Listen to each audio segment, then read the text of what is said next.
Bruce Galloway, my man. Thank you so much for coming on the show. Let's go. Hey, it's a pleasure. It's so great meeting you at that phenomenal party. I love Sasha's spot. That is a pad. Yeah. That is Miami lifestyle living. And one thing that I find so fascinating is, you've been in the world of finance for such a long time. I mean, you've seen a thing or two over and over. You've seen certain things that might turn some people upside down, but to you, it's probably something that is very standard. Talking about big life changes that are happening, world events. You've lived through it all. And I'm curious, though, looking at Miami, how does Miami compare to New York as it was previously? Do you think Miami is the next New York, or how do they compare? Believe it or not, I left New York in 2009, and I left New York because of the crash, because of the derivative meltdown, the mortgage meltdown, the stock market crash. I was going through a nasty, ugly divorce. I was running a hedge fund. Everything in New York was meltdown. And I woke up one day and I said, you know what? Everyone in New York's miserable. This is like 2008, 2009. I said, if you're going to be miserable, you might as well be on the beach. Right. So then my girlfriend at the time and I said, you know what? Let's go to Miami or Palm Beach. Whatever you like, I'll go. So she goes, I'll kill myself in Palm Beach. Let's move to Miami Beach. So we moved to Miami Beach. And you know what? If you're going to be miserable, you might as well be on the beach. That's the phenomenal reality. So Miami is, I've been coming to Miami since I'm like 9 years old. It's always been sort of like a vacation spot for me. Being a New Yorker, it's like 2.5 hour flight from New York. So easy. So it's like the sixth borough. Yeah. So I love Miami, and I think Miami now is truly being discovered by all the New Yorkers. In fact, there's too many New Yorkers now down here now. Yeah, it's interesting because COVID brought this onslaught of humans to Florida, and it's great for the tax advantages and all this stuff, but they're building a lot right now. Do you think they're overbuilding, or do you think this is going to be needed? I think it's overbuilt. I think it's totally overbuilt. I mean, Ron DeSantis was brilliant by keeping everything open during COVID when all the liberal states and all the blue states were shut down, kept everything open. Everyone came down here. Everyone realized how beautiful Florida is, how beautiful Miami is. But I think it is getting too overbuilt right now. It's getting a little too crowded. I drive in the traffic and I say, oh, my God, New Yorkers, go home. Yeah, it's funny. There's like the evolution of the New Yorker. They come over and they're all suit and tied up, and next thing you know, they're wearing the hat, they're chilling, they're vibing.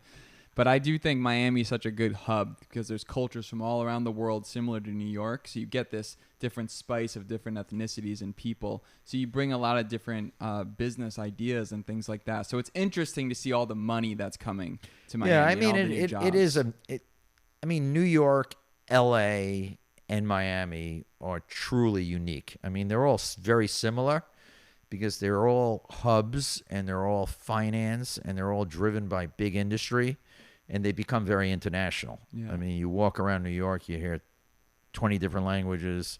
You walk around Miami, 20 different languages. Same thing with LA. They're truly international cities. So it's interesting in your life because when people look at you and your story and what you've done and what you've built, I mean, I love that article with Impact wrote on you, Man vs. Machine, Bruce Galloway. It's fascinating. It's fascinating thinking about what your mind thinks about, because when I first met you and you started talking about just being in the game, opening up the second the stock market opens up to the second it closes, you're in front of your computer, you're dialed in. I mean, you're like a kid at a candy store. When did you first get involved in this world? That's really interesting. It's a great story. I'll tell you the story. So I've always loved numbers. I've always been a numbers geek. And when I was a kid, when I was like 10, 11, 12 years old, I used to play poker. And I used to gamble all the time because I loved the challenge of gambling. And I used to bet on horses, bet on sports, poker, this and that. And then I had an aunt who was a stockbroker. And she goes, oh, my God, if you love numbers and gambling, you ought to take a look at the stock market. And she got me a subscription to the S&P 500. And it's 500 stocks in the Standard & Poor's. And I read through all 500 stocks. And I said, you know what? I'm going to take my poker winnings. I was like 13 years old at the time. I'm going to take my poker winnings. I'm going to put it in the stock market. And I bought 6 stocks. And I bought statistically cheap stocks. I looked at the charts and I tried to find stocks that were 40, 50, 80, $100 that are now trading in 3 and 4 and 5. And it proved to be very successful, and I've been doing it ever since. So you've been value investing since you were 13? Value investing, exactly. Looking at undervalued, overlooked, throw the baby out with the bathwater type stocks. And that's the ultimate challenge, trying to find that acorn that's going to grow into the oak tree. So tell me a little bit more about that. So value investing is a phrase you don't see that much when you're just surfing the internet. It seems like almost something that you've really tripled, quadrupled down on. How would you explain value investing to someone that's never heard of it before? Well, there's really two schools on Wall Street. There's growth investing and value investing. Value is your basic industry companies, plants, equipment, manufacturing, distribution, retail, pretty much bricks and mortar. Growth is, technology, healthcare services, medical device, biotech, et cetera, et cetera. So in the past, in the last 100 years, forget the most recent 17 years since the derivative meltdown. In the past 100 years, values always outperformed growth because growth basically flies high when money's available and the Fed's printing money. And then when the Fed stops printing money, the party ends. It's like musical chairs.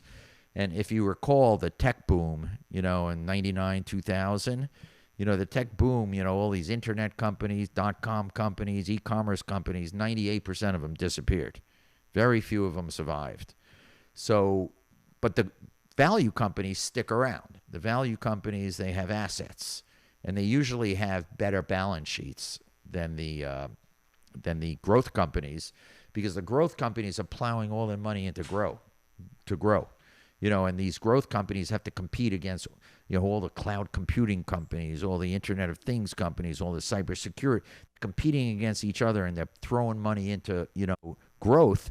They're not throwing it into plant, equipment, human resources, et cetera. So that's the big thing, value versus growth. So in the last 17 years, growth has been pretty much in vogue because, as you saw in my article, Wall Street has been taken over by machines. All the bots, yeah. But by algorithms and derivatives. And these algorithms and derivatives are driven by technical factors. So the technical factors are buy on strength, sell on weakness. So a lot of the value companies haven't really performed that great because they're not growing. Okay, they're flattish.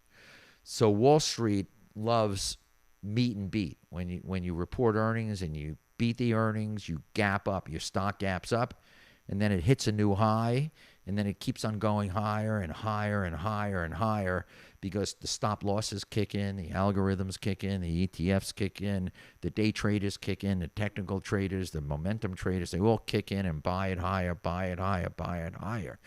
On the flip side, if companies don't meet and beat, they go down and they hit new lows, and then it's a self-fulfilling prophecy on the way down. The short sellers come in, the stop losses start selling, the ETFs start lightening up, the derivatives, the algorithms, they sell. So some companies trade at like 2 times earnings or 3 times earnings or half a cash or quarter of book, and there's some companies that trade at 100 times revenues or 200 times earnings or 40 times book value, which is ridiculous. It's a real dichotomy, and economically it doesn't make sense because what you learn in Economics 101 is price elasticity, right? The lower the price goes, the more demand. The higher the price goes, the less demand. It's the opposite when it comes to momentum investing. So you mentioned that a lot of these value companies have assets, and that's a big thing that maybe these other companies don't have as much. So you mentioned plants and other things. What are some of like the most common hard assets that you think are most valuable for value investment companies? Well, the assets that I look at the balance sheet in general. I make sure that they have a balance sheet that could support them during downtimes, because in downtimes, you're familiar with Cathie Woods. Cathie Woods was the ARK investor.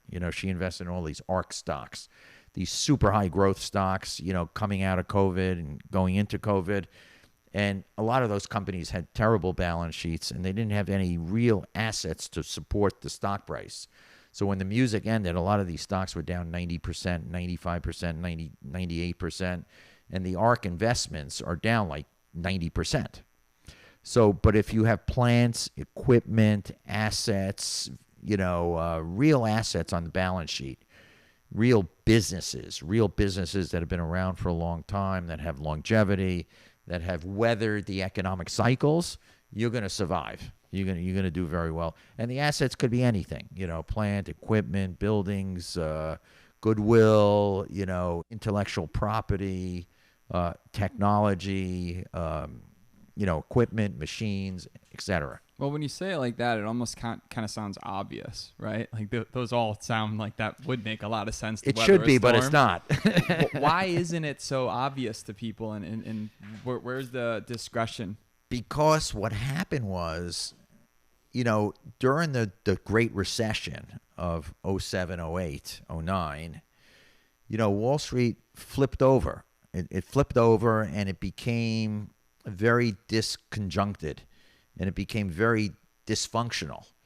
And things didn't make sense because the robots took over. So in the old days, you used to have people sit behind their computers and their spreadsheets, and they used to do. I remember my grandpa used to show me those. You used to do hardcore. You used to do hardcore research. You used to look at the research on a company. General Electric is a great company. They make airplane engines. They make Otis elevators. They make defense equipment. They make technology products, electronics. It's a great company. But now no one really cares about that. They just care about the momentum. It's all algorithmic and it's all derivatives. So when you go into a hedge fund today, or you go into a mutual fund or a bank or an insurance company, and you see 100 people sitting around these screens, they're just trading on algorithms. And they don't even know what they're buying and selling. They just buy on strength, and it goes up, they sell it, and then they look for the next thing that breaks out and buys on strength, and they should short on weakness, and they short it more and short it more and short it more. They don't even know what the hell the companies do. So today, Wall Street is probably 95% robots and 5% me, 5% analysts, portfolio managers in the traditional sense.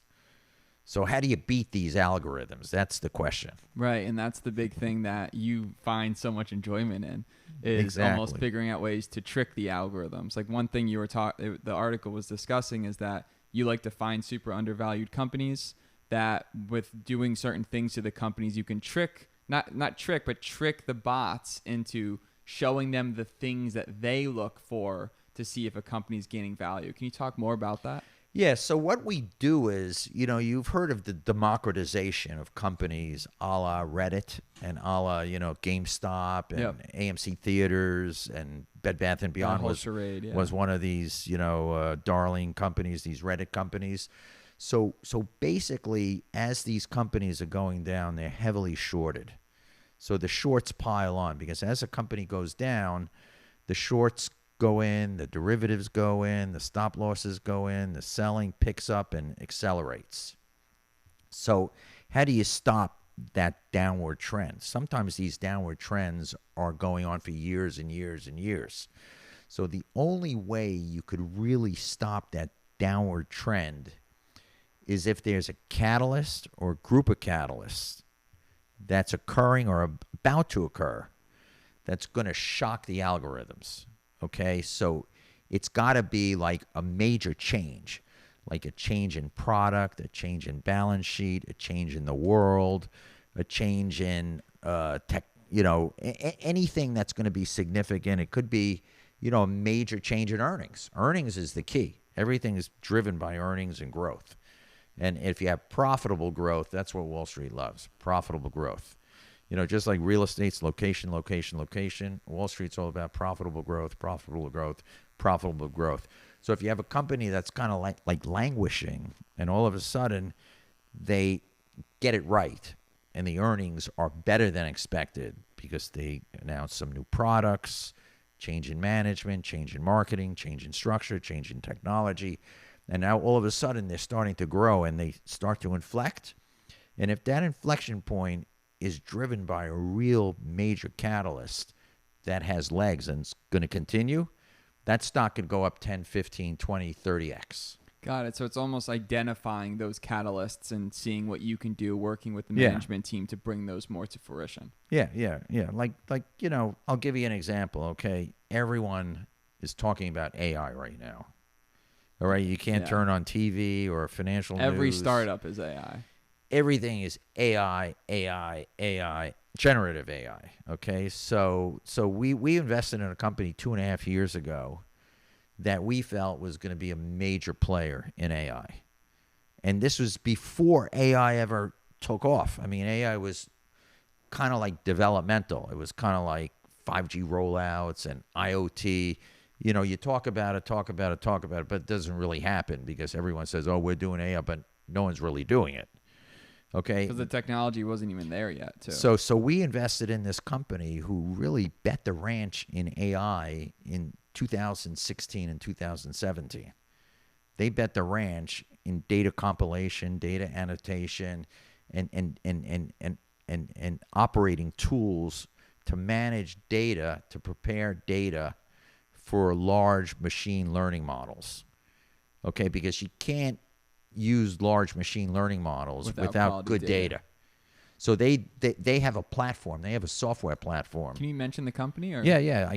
I'll mention the company in a second. But anyway, this company was kind of like languishing under the radar screen. And then all of a sudden, Microsoft buys a position in ChatGPT. That was about a year ago. When Microsoft does this major deal in ChatGPT, and all of a sudden Microsoft, which is the second biggest company in the world, goes crazy on the upside, and all of a sudden now everyone's chasing generative AI. Everyone and their mothers, every company that's doing over $100 million a year has to have a generative AI strategy for every aspect of their business. Marketing, research and development, you name it, they're doing it. Sales, product development, analysis. Everyone's using generative AI. So this company was ahead of the game, and now that ChatGPT occurred, this company is getting business with everyone. Wow. I mean, they just landed Microsoft, they just landed Google, Amazon Web Services, and Meta. And they were doing the big four. They had Twitter. They were doing $20 million a year with Twitter, but then Elon Musk bought them and shut them down. The name of the company is called Innodata, and it's still I'm under familiar with Innodata. Yeah. It's still under the radar screen. It's still absolutely under the radar screen, but Thursday, they're going to report earnings, and everyone's going to see this is their coming out party. They actually have a lot of really cool services. I'm specifically pretty familiar with the data space, and they have some awesome use cases. I even remember reading some of their stuff about how they're applying generative AI to all sorts of things, even from like testing, from being able to apply some sort of algorithm to identify cheating and things like that. Like there's so many different horizontal use cases for what they're doing. It's amazing. Yeah, they actually have two major platforms. They have the Golden Gate platform, which is a platform. It's almost like Microsoft's software platform.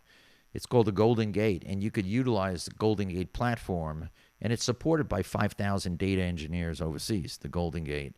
And they also have another platform called Agility, which is more for PR and IR and publications and stuff like that. But they're about to explode on the upside. They're in an area of AI, which is generative AI information technology services. And Bloomberg just put out a report stating that niche of generative AI is going to grow from $82 million this year to $85 billion by 2034. That's 1,000 times growth over less than 10 years. It's incredible. So companies like Innodata are in a better position to capitalize on it because of the resources and the foundation that they built. Yeah, exactly. And they have a head start. They have like a 2-year head start. Now billions and billions of dollars are going into all aspects of generative AI, but they already done it. So they've done the great leap forward already, and it's just starting for them. It's just starting. I mean, you're going to see hyper growth starting this quarter. Well, one thing that's interesting about the data world is that a lot of data feeds and data that you can buy is getting commoditized, meaning it's, all these different companies that are offering different types of data, whether it's like POI data or transaction data. You can buy it from multiple vendors and then people just get squeezed down to the cheapest. And it seems like the insights that people are gaining is really where a lot of the value is coming from. Like, what can we do with all of this data now that we have these giant data sets that are Well, the thing generated? is, every company has their own data sets. Every company that's doing over 100 million a year has terabytes of data. Okay, they have terabytes of data. They don't even know what to do with it. So they have to be in generative AI. They have to be in the game, for FOMO, fear of missing out. And if they're not, the board of directors is going to say, hey, why aren't you doing this? Everyone else is doing it. So what Innodata does is they customize the data sets for that particular company. For instance, they're working with JP Morgan Chase, the biggest bank holding company. They're working with all the big insurance companies, Humana, Cigna. They're working with all these big companies. And right now, Innodata is still a tiny company. It's still considered a micro cap company. So that's what I do. I try to find these micro cap companies that are going to become the next great companies. Interesting. And then when you think about that, is there anything that could stop something like an Innodata that's totally out of your control? Could be competition. I mean, the competition's eventually going to catch up with them because hundreds of millions of dollars, if not billions of dollars, are being poured in by all these startups and everything. But the startups are kind of like running out of steam now also because of the high interest rates. So, one area of startups that are still doing well are generative AI startups. But it's kind of tough to raise venture capital money right now. For sure. I have a friend that's raising $400 million. He's having a rough time, and he's got a good track record. But, the interest rates are so high right now. So a lot of people are just kind of like deer in headlights right now. Yeah. Well, let's take a step back to, you mentioned how Wall Street's 95%, or the stock market's 95% these algorithms. What are the sort of the advantages of it? Because you mentioned that, there's some value investing, that 5% that you're focused on. What are some of the pros and cons that this new world that we live in after 08, 09? Well, the algorithms are designed to really just give you a bit of an edge on the market performance. So if the market's up 6% and you're up 8 or 9%, you're doing great with the algorithms. And that's what most people want. Most people that have institutional money, they're okay with just outperforming 2 or 3 percentage points or 200 basis points. So it's a good way to invest that smooths out the volatility. Yeah. That gives you, a low Sharpe ratio. As I'm going for the home runs. I go for the home runs, and the algorithms can't pick up the home runs. They can't do the analysis that I've done by talking to the CEO 10 times, by talking to the chief technology officer 10 times, by talking to the chief marketing officer 10 times. They can't pick up the same, information that I pick up. Theirs is mostly trading oriented. Yeah, because, people want that quick money, too. There's so many day traders in Miami. What do you think of day traders? Most day traders get killed. Most day traders do it for a year or two, and then they're out of business. 90% of day traders lose money because they're not that sophisticated. They're going up against Citadel and Goldman Sachs. The deck is stacked. Yeah. Yeah, the deck is stacked. Yeah. And you look at like the big behemoths like BlackRock. Do you think like BlackRock, for example, is good for society or too big? Well, no, I think it's gotten too big. I think these big institutions have gotten too big, and the small, nimble guys have basically gone away. I mean, there's not a lot. You know, when I started out in the business doing micro caps and value stocks, you know, I had maybe about 30 friends doing the same thing. And after the great meltdown, after the great derivative bust, you know, most of them are, you know, doing other things now. One guy's doing renovation of townhouses in New York. One guy is doing high interest loans. Yeah. One guy is doing, you know, hard Insurance. lending, you know, so the small guys have really disappeared. In your experience, because you've been doing this for a very long time, I can imagine the Citadels, the BlackRocks of the world must have hit you up and begged you to work with them. Not really. Not really. They want MIT geeks. They want 24-year-old MIT geeks that are going to program a new algorithm for them. Interesting. But you got that OG New Yorker in you. You see something, you know it's good, and you dive right in. Yeah, and not only that, we're raising a fund right now to take advantage of all these companies that have been algorithm to death. Like Innodata, you know, was algorithm to death. You know, there's been a major short run on Innodata. Innodata ran from like 2 to 15 and a half. And then there was a major short run on it, and it was all driven by algorithms and derivatives, and the stock got down to like 6 and change. Now it's coming back up again.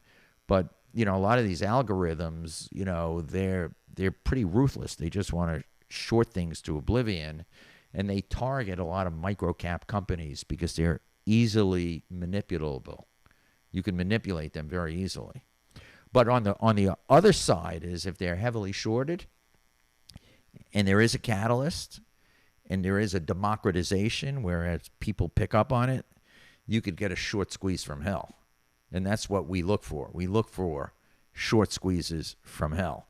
And in a case like Innodata, you know, it's trading at 7 and change right now. I think it's going to $150 within 3 years. And I think it might get there very shortly because there might be a major short squeeze. Because when they report earnings and they report all this great news with all the mega cap tech companies, it's gonna go through the roof. Is it specifically generational AI type companies you're looking to invest in with this new fund, or where are you focused? We focus on a lot of things. We look at companies that are just down 90%, 95%, 98%. You know, one of our big holdings is Lyft. Lyft has been also doing great, turning around, making money, great balance sheet, tons of cash on the balance sheet. But you know what? Uber's the darling. Uber's the algorithmic and derivative darling, and it goes up, and it's trading at like 4 times revenues, whereas Lyft, which is a duopoly, is trading at like 3/4 of revenues. Lyft was a unicorn. You know, now it's selling at $9 a share, down from 75. And to think about how much you use Lyft too. I mean, Yeah. Lyft you check Lyft and Uber every time. But the stock market makes no sense. That's what I'm saying. There are things that make 0 sense at all. So you have to become very comfortable with that. That's almost like day one of stock market trading today. Yeah. This doesn't make any sense. A lot of things don't. You take, for instance, a company called BuzzFeed. You know BuzzFeed? Yeah. They own Huffington Post. It's the largest digital news service out there. Okay, they're not doing that great. You know, they've had some changes on the Facebook platform and on the Instagram platform that kind of like set them back a little bit. But it's still a great company, and it still has hundreds and hundreds of millions of followers. The stock's now from $12 to 30 cents. 30 cents. It's trading at literally 2 cents on the dollar. It's down 98%. So we think BuzzFeed is going to be a major beneficiary of AI. Just think about it. You could write an article with AI today. So quick. You know, if you want a history of the Gaza Strip, you know, from 1945, from post-World War II, they'll write the story. Generative AI. So BuzzFeed is going to be a major beneficiary of AI. And that BuzzFeed already has the infrastructure to be able to roll it out on a massive level. Yeah, especially with hundreds and hundreds of millions of followers. So once these algorithms catch note of that, it's all gravy. Exactly. And a lot of these stocks could go up 10x in a very short period of time. And that's what we look for. Is that what keeps you up at night? Is that the excitement right Yeah, there? yeah, I love it. I love it. I love stocks. I look at hundreds of companies. I read. I look at the balance sheets. I call CEOs. I call CFOs. I call people on the street, analysts, brokers, bankers, portfolio managers, all over the place. Trading ideas. Trying to find the next big things. You have any notable heartbreaks? Anything that almost took you out? Rite Aid. Rite Aid killed me. Really? Rite Aid's a $22 billion company making $400-500 million a year. Albertsons tried to buy them at $27 a share. They turned it down. They didn't accept it. They sold half the company to Walgreens. They kept the other half, and they just couldn't get out of their own way. And the company went from like $2 down to 20 cents, and now it's in bankruptcy. So those ones you just got to take on the chin. Yeah. You can't be right all the time. A good investor is right 53% of the time. 53. And wrong 47%. If you're right more than you're wrong, you're doing great. And when you're right, you have to learn how to maximize the wins and minimize the losses. So when I buy stocks, they're abandoned by Wall Street. They're trading at $2, $3, $4, $5, 50 cents, 80 cents, $3 down from 50, 60. CEOs, Yeah. You're talking to the CFOs. You know where their head's at. You know where they want to go. So the downside is minimal. If you buy a $2 stock, your downside is $2. But if it works, it goes from 2 to 20. Interesting. But that not inside information, but that due diligence that you do, calling all the executives of these companies and making sure that they're aligned with the future vision. I mean, being able to pick up the phone and get those calls, and that must be just due to you've been in this world for so long. Yeah. People know me. People pick up my phone calls. I could get through to any CEO or any CFO that I need to get through to. Is a lot of this has building a team been tough for you throughout the years? Not really. I've got a team of about 6 or 7 people, analysts, support people, administrative people, marketing people that have been with me for many years. Really? That's awesome. So you guys got a little dream team going on there. Yeah. It's you against the world, you against the big guys. So right now what we're doing is, right now there's so many companies that have been algorithmed to death, like this BuzzFeed, which is trading at 30 cents down from $12. There's literally hundreds of companies like that are trading at 2-3 cents on the dollar. So what we're doing now is we're raising a fund to invest in these things, and we're also raising a companion fund to buy out these companies and take them private, because we could buy these companies really cheap now. So now is the most opportune. I've been doing this stuff for 40 years. I've never seen such distressed prices in the marketplace as I see right now.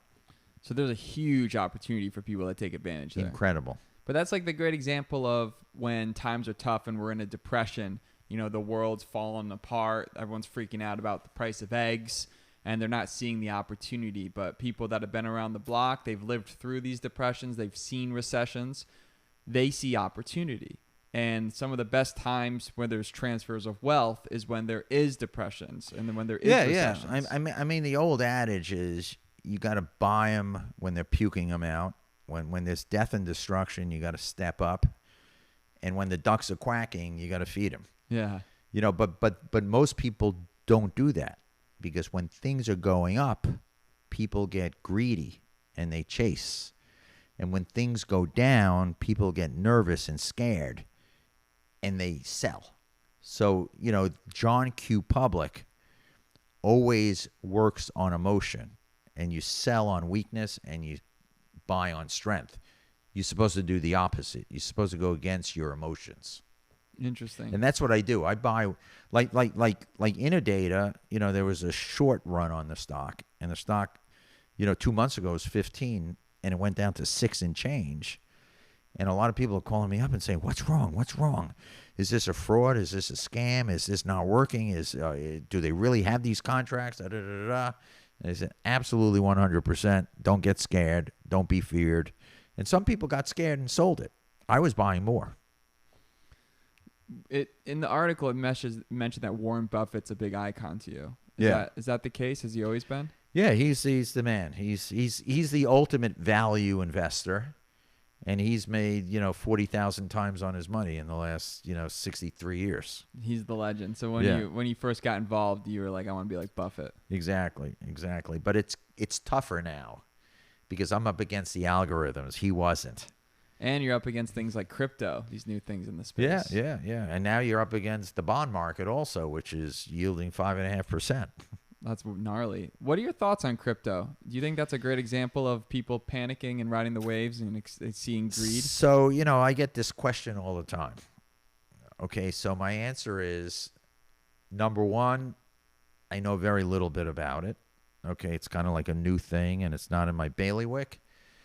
Number two, I tell people, it's kind of like a herd mentality right now because I think the herd is going with crypto right now. And I tell people, if you run with the herd, be prepared to get slaughtered with the herd.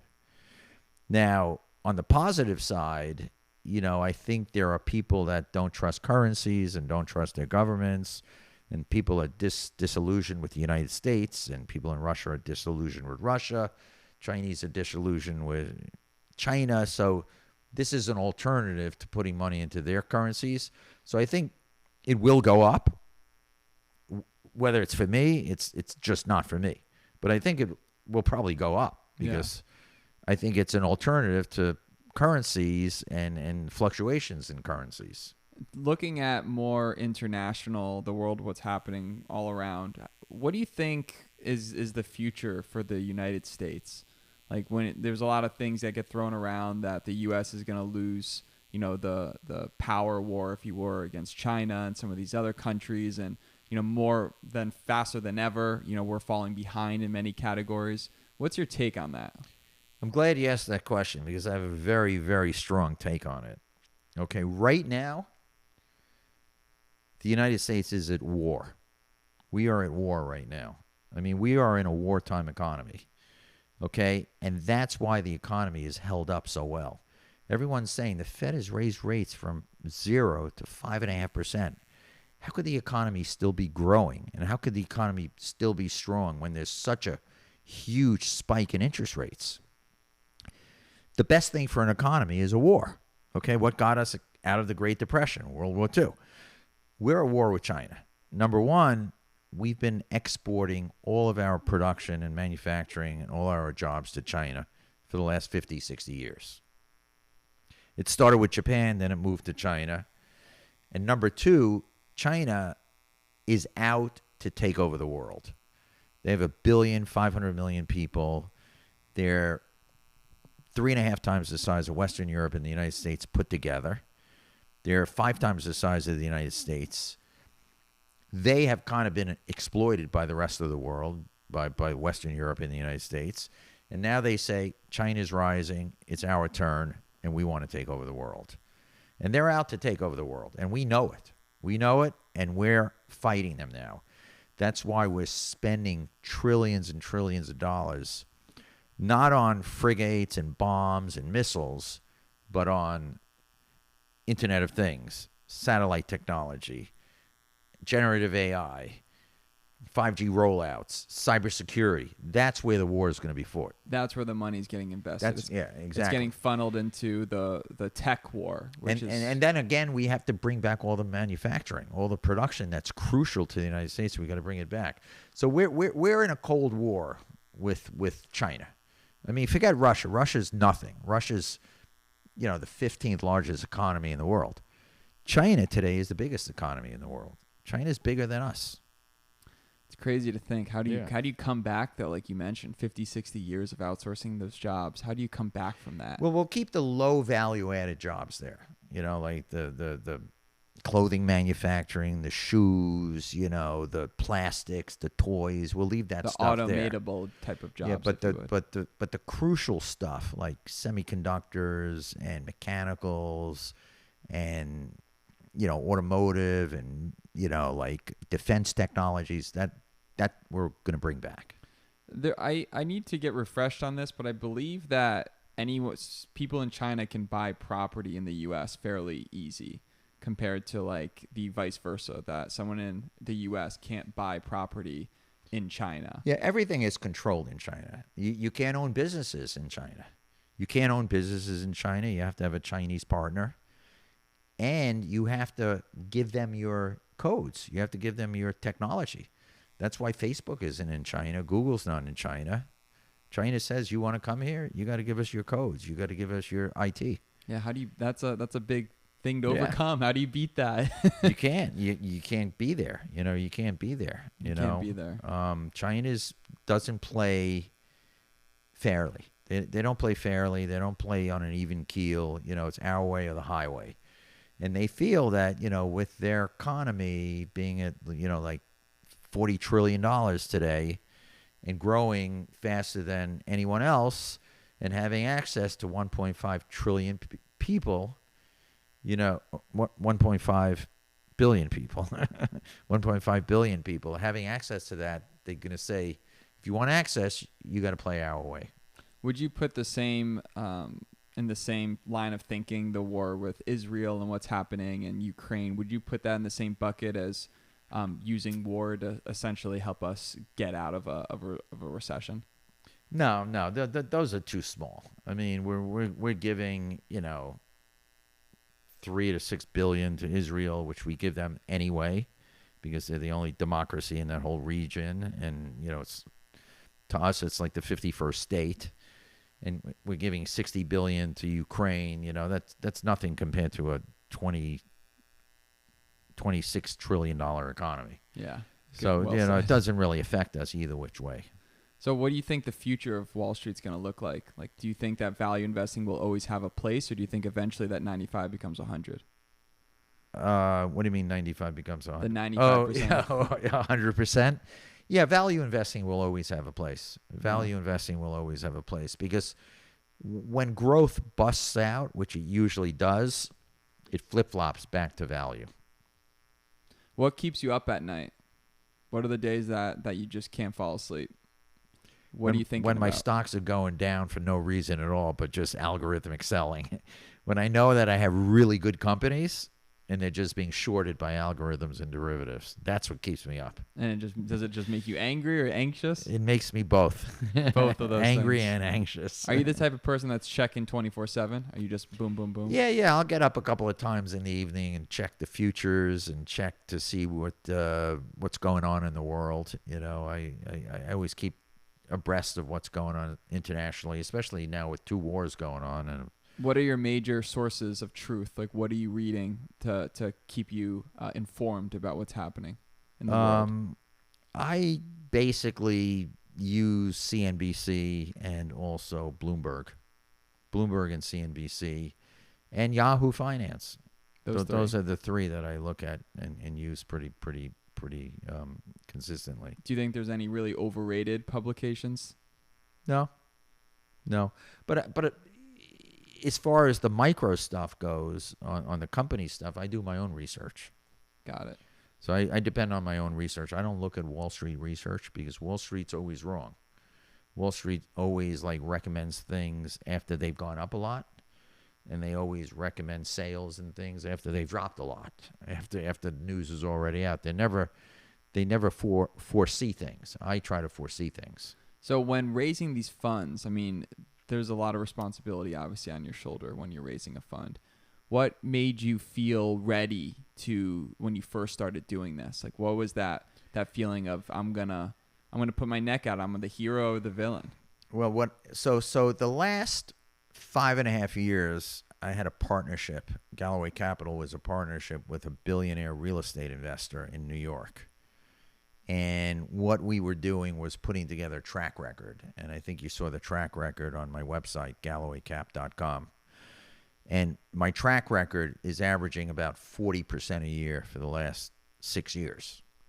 So now that we have this track record, that's basically our calling card to go out and raise the big money right now. Got it. So this is your time right now. Yeah, this is it. This is where you're bringing on. And most value funds have underperformed tremendously. But I have performed because my value fund is a catalyst / activist driven fund.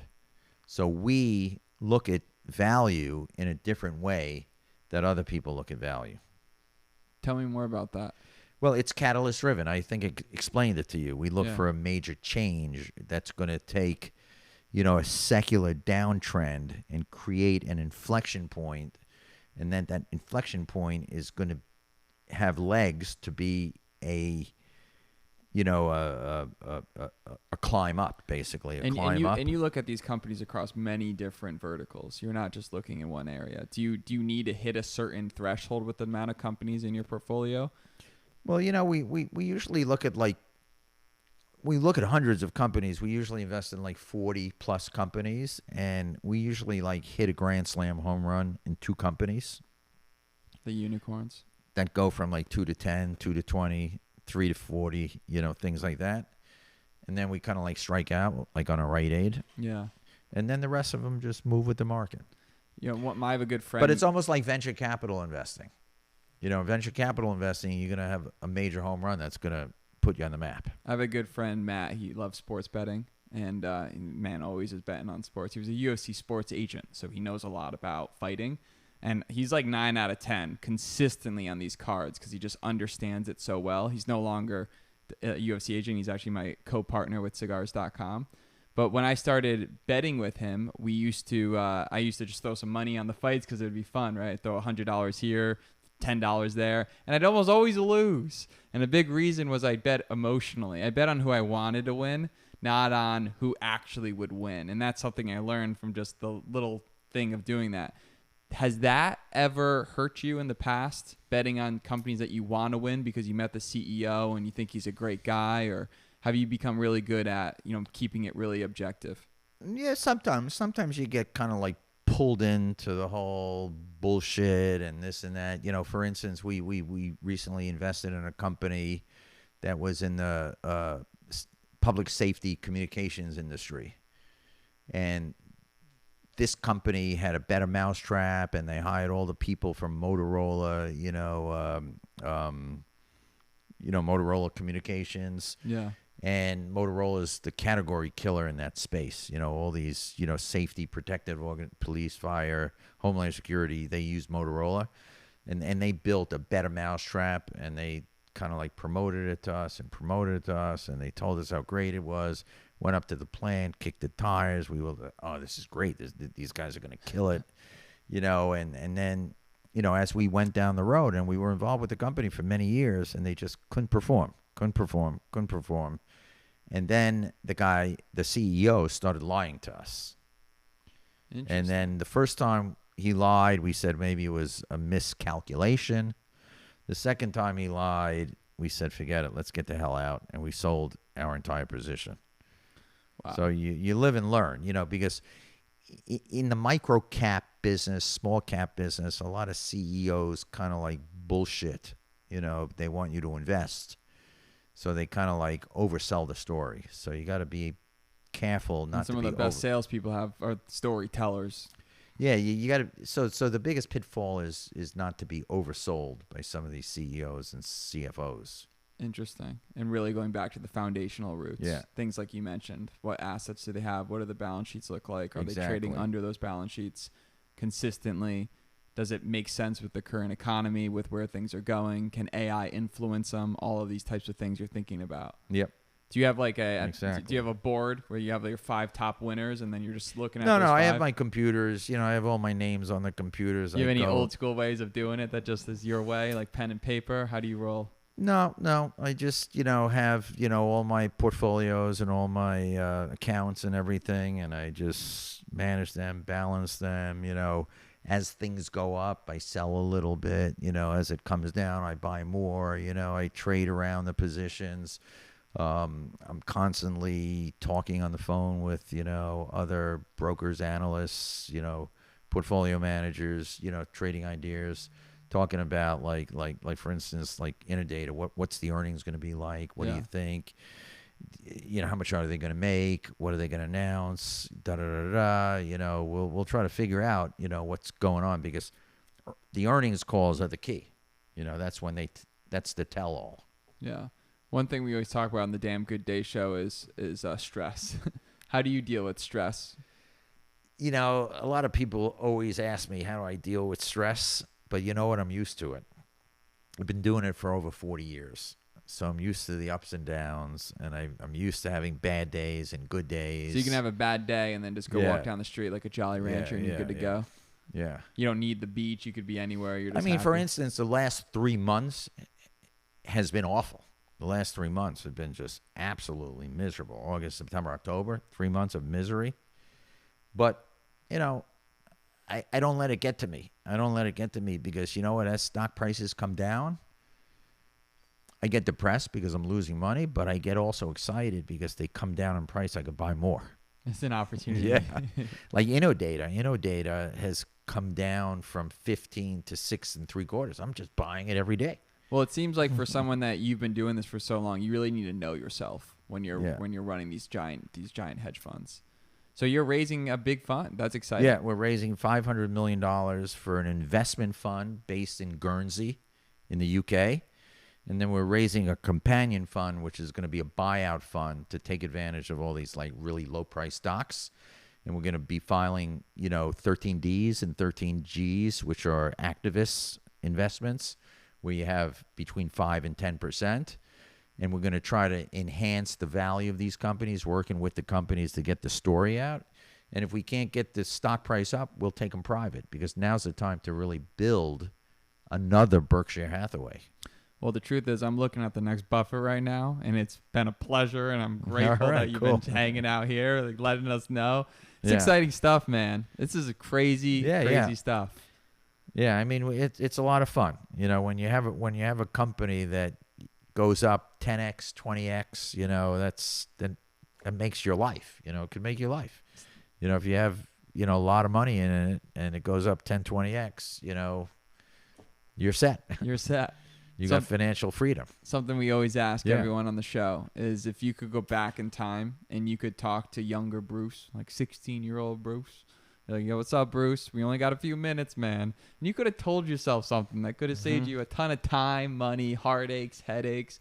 What are some of the things that you would have told yourself? You know what I tell people, young people that are starting out in the business? First of all, I tell people, learn research. Research. Learn how to analyze. Learn how to dissect the balance sheet and how to analyze a company in the whole school of things with its competition, the industry, the economy, etc. Focus on research and focus on what you want to do and stay with it. Don't flip-flop. Don't go from bonds to stocks, stocks to derivatives, derivatives to crypto, crypto to ETFs, Stick to one thing, become really good at it, and stay focused. Bruce, how can people follow you? If they hear about this fund, they're getting excited, they're like me, they're like, how can I get involved?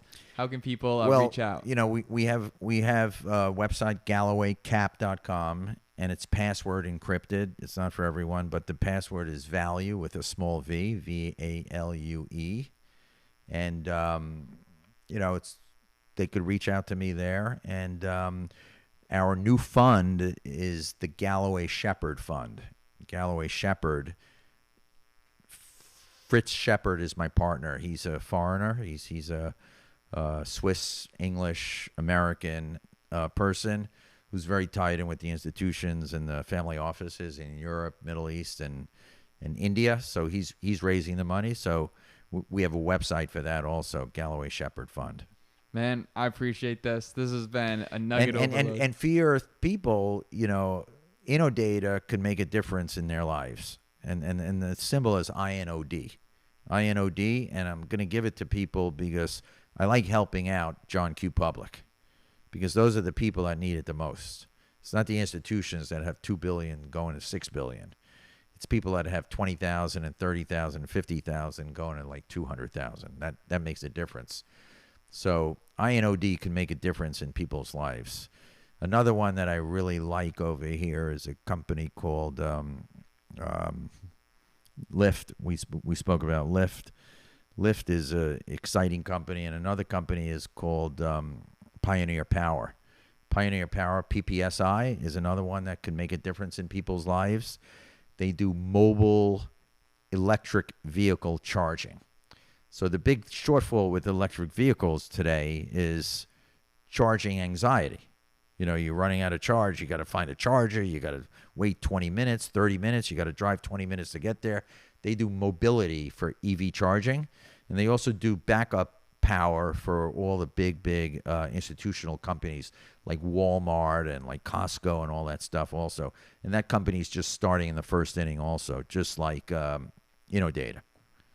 So those are two companies that I think are going to be hyper growth companies that could really make a difference in people's lives. Thank you for bringing that up. PPSI and INOD and Lyft. PPSI, INOD, and Lyft. You heard it here first, folks. Yeah. Bruce Galloway. All right. First podcast in a little while. A lot of them coming. This is it. Yeah. We were going to do this anyway. We appreciate you, man. Thank you so much for coming on the show. Until next time. All right. Thank you.